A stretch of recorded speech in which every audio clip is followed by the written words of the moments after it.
Allez, c'est parti. On plonge tout de suite dans le vif du sujet.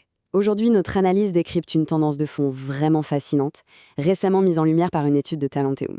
On va décortiquer un mouvement qui est littéralement en train de redessiner la carte du monde professionnel, la relocalisation d'emplois, avec un focus très particulier sur l'île Maurice.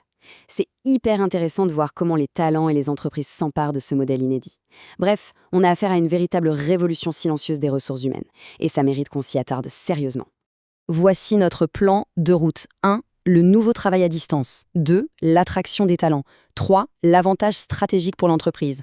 4. La comparaison réelle des coûts. 5. Le processus de relocalisation. Et pour finir, 6. L'avenir du travail international. L'idée, c'est de croiser l'évolution du mode de vie avec des données financières pures et dures. Section 1. Le nouveau travail à distance. Depuis quelques années, le marché de l'emploi mondial a complètement muté.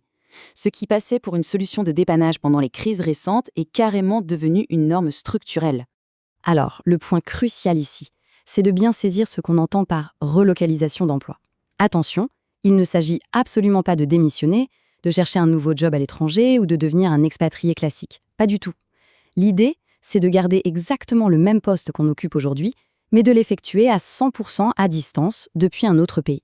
Pour faire simple, la géographie change, mais le contrat de travail de base, lui, ne bouge pas.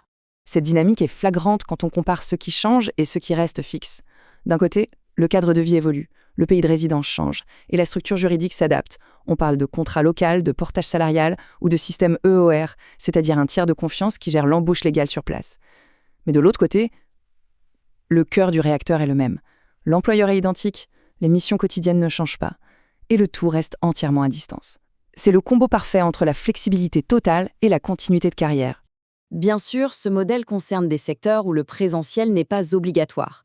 Mais la liste s'allonge à vue d'œil. Le digital, l'informatique, la finance, le marketing, le service client, les RH, le conseil, les ventes internationaux et, évidemment, tous les freelances.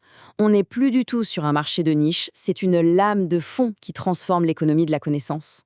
On passe à la section 2, l'attraction des talents. Prenons un instant pour comprendre ce qui motive des professionnels compétents à tout emballer pour changer de continent. Et là, face au planisphère, une question s'impose. Pourquoi l'île Maurice? Qu'est-ce qui fait que ce petit bout de terre devient le carrefour mondial du télétravail? Eh bien, la réponse tient dans une équation assez magique. Pour les talents, c'est d'abord un équilibre de vie hallucinant, loin du stress des grandes villes. On troque la grisaille contre un climat tropical et un environnement super stable. Mais le vrai argument de choc, c'est le fuseau horaire. L'écart avec l'Europe est tellement minime que la collaboration se fait en temps réel, les réunions s'enchaînent sans aucun problème logistique. Et si on ajoute à cela une fiscalité personnelle hyper compétitive, l'offre devient carrément irrésistible. Ce qui nous amène à la section 3, l'avantage stratégique pour l'entreprise. Parce que, soyons clairs, si ça ne profitait qu'aux employés, le modèle n'irait pas bien loin. En réalité, les directions des ressources humaines utilisent aujourd'hui ce modèle comme une arme stratégique. Le premier avantage, c'est la rétention. Plutôt que de devoir fuir un super profil qui veut changer d'air, l'entreprise le garde sans aucune rupture. En prime, cela permet d'optimiser radicalement les coûts liés à l'emploi. On développe aussi une vraie culture d'entreprise internationale, ce qui booste la marque employeur pour attirer des nouvelles générations qui ne jurent que par la flexibilité. Et on aborde la section 4, la comparaison réelle des coûts. La théorie c'est bien, mais plongeons le nez dans les chiffres. Regardons ce que ça donne concrètement avec une simulation sur un salaire de 5 000 € brut.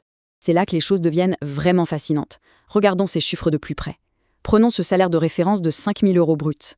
En France, les charges salariales tournent autour de 1 060 €, ce qui laisse un net estimé à 3 940 €. À l'île Maurice, pour le même brut de base, ces charges chutent de moitié. Le revenu net grimpe donc à environ 4 450 €. Mais regardez bien l'impact côté employeur. Les charges patronales passent de plus de 2 100 € en France à seulement 820 € à Maurice. Le coût total mensuel pour financer ce poste passe donc de 7 100 € à 5 820 €. Ce qui débouche sur cette statistique percutante. 15 360 €. C'est l'économie annuelle estimée que l'employeur réalise sur un seul et unique poste relocalisé. 15 000 €. On comprend tout de suite mieux l'engouement actuel des startups et des PME technologiques. C'est une synergie financière parfaite. Une vraie hausse du niveau de vie pour le talent et une optimisation budgétaire massive pour l'entreprise. Passons à la section 5, le processus de relocalisation. Bon, après avoir vu les chiffres, comment on passe du projet à l'installation concrète?